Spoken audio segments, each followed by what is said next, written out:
السلام علیکم ورحمۃ اللہ وبرکاتہ. بسم اللہ الرحمن الرحیم. الحمد للہ رب العالمین.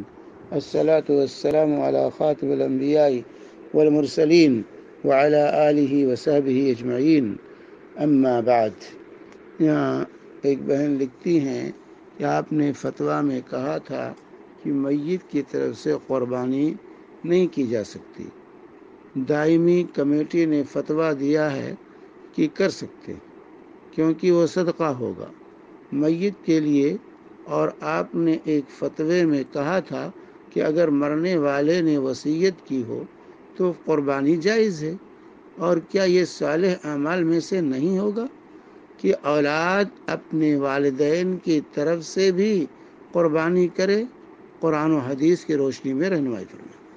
دیکھیے، اولا یہ واضح ہونا چاہیے کہ میں اللہ کے فضل و کرم سے جو بات کہتا ہوں دلیل کی روشنی میں کہتا ہوں. بلا دلیل کوئی بات کہنے کا میں عادی نہیں ہوں. دوسری چیز یہ ہے کہ یہاں فتویٰ کمیٹی کا جو حوالہ دیا گیا ہے، کیا فتویٰ کمیٹی نے کوئی دلیل رسول پاک صلی اللہ علیہ وسلم کی یا صحابہ کے آثار کی ذکر کی ہے؟ اس فتوے میں کوئی ہے دلیل؟ اور پھر فتویٰ کمیٹی نے اس کو صدقہ قرار دیا کہ قربانی نہیں، صدقہ. بھائی صدقہ ہے تو قربانی کے دن کے ساتھ خاص کیوں؟ پورے سال کبھی بھی صدقہ کر سکتے. تو اس کو قربانی کیوں کہتے ہیں؟ اس کو صدقہ کہو. صدقے کی اجازت ہے، صدقہ کہو. اس کو قربانی کا نام کیوں، اضحیہ کا نام کیوں دیتے ہیں؟ اور اس کے لیے تو عید ہی کے دن کو خاص کرتے ہیں. پورے سال کبھی بھی صدقہ کیا جا سکتا ہے. اور صدقے کے لیے صرف جانور کا ذبح کرنا ہی صدقہ تھوڑے ہوتا ہے. صدقے کی مختلف شکلیں ہیں جس شکل میں انسان کر سکتا ہے.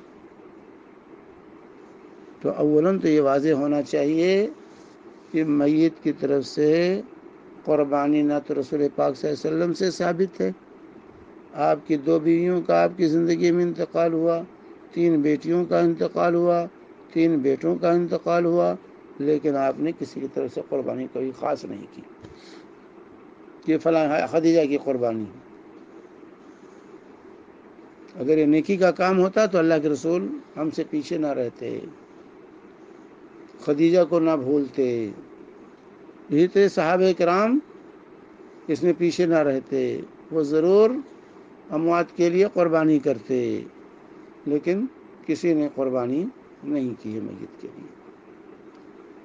تو جو اس وقت دین نہیں تھا قیامت تک وہ دین نہیں ہو سکتا. اس وقت کا دین ہمیں لے کے چلنا ہے. امام مالک کہتے ہیں جو اس وقت دین نہیں تھا قیامت تک وہ دین نہیں ہو سکتا. پہلی بات. اور دوسری بات،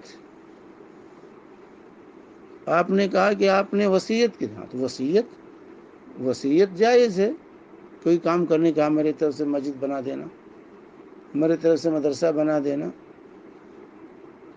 میری طرف سے فلاں کو حج کرا دینا. تو وصیت اپنے ثلث مال تک، 1/3 مال تک کی وصیت ایک انسان کر سکتا ہے کہ جو مال میں چھوڑ کے جا رہا ہوں اس مال سے یہ کام کرنا. اس کا حق شریعت نے دیا. اور ثلث کثیر فرمایا تھا اللہ کے رسول سے. 1/3 مال تک وصیت کر سکتے ہیں، اور یہ بھی زیادہ ہے، اس سے کم ہونا چاہیے، یہ بہتر. تو وصیت الگ چیز ہے. وصیت اگر میت نے وصیت کی ہے تو اس کے میراث میں سے اتنا مال قربانی کے لیے خاص کر لیا جائے گا، اس کے بعد میراث تقسیم ہوگی. وصیت الگ چیز ہے، لیکن ایسے آپ قربانی کریں تو یہ نہیں کہ ثبوت نہیں ہے. اور دوسری چیز آپ نے کہا کہ اعمال صالحہ میں سے نہیں ہے. ہر عمل صالح والدین کے لیے نہیں کر سکتے. یہ کس نے کہہ دیا اعمال صالحہ میں سے اس لیے کر سکتے ہیں؟ بھائی نماز پڑھ سکتے ہیں والدین کے لیے، نفلی روزے رکھ سکتے ہیں والدین کے لیے. بھائی میت کی طرف سے جو چیز ثابت ہے وہ ہے دعا.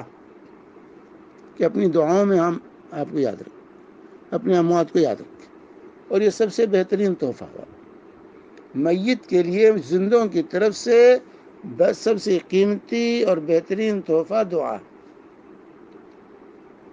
دوسرے ہے صدقہ ہے، لیکن اس کی کوئی حیت، کوئی شکل، کوئی تخصیص نہیں کر سکتے.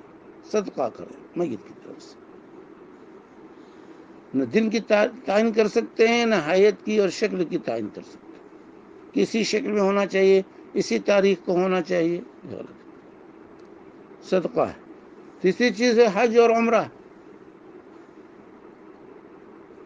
اسی طرح سے اگر فرض روزے اس کے چھوٹ گئے ہیں اور کسی وجہ سے، کسی وزر کی بنیاد پر اس کے بیمار تھا، کوئی ایسی چیز تھی، اس کے فرض روزے چھوٹ گئے ہیں اور اس کو رکھنے کا بعد میں موقع ملا بھی لیکن قضا نہیں کر سکا، موقع ملنے کے باوجود، تو اس کے روزوں کی قضا اس کے ورثہ کریں گے.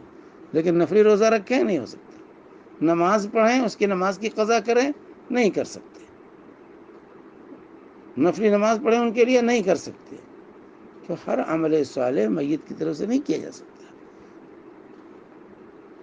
کیونکہ تو عمل صالح ہے تو کیا نماز پڑھیں گے میت کی طرف سے؟ نہیں پڑھ سکتے نماز.